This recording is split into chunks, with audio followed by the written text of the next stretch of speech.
सरश्चन्द्रपालं महादैत्यकालं नभोनीलकायं दुरावारमायं सुपद्मासहायं भजेऽहं सदाम्भोधिवासं गलत्पुष्पहासं जगत्सन्निवासं सदा दिव्यभासं गलाचक्रशस्त्रं रसत्पीठवस्त्रं रसच्चारुनेत्रं भजेऽहं रामाकण्ठहारं श्रुतिप्रातसारं चरान्तर्विहारं धराभारहारं चिदानन्दरूपं मनोज्ञस्वरूपं त्रिकालेकरूपं भजेऽहं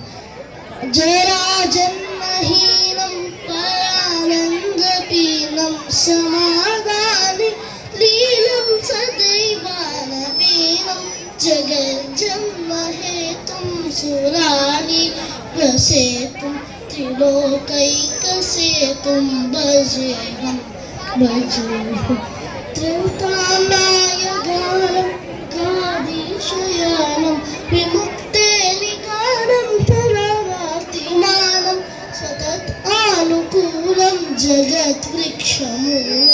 निरस्तार्थशूलं भजेऽहं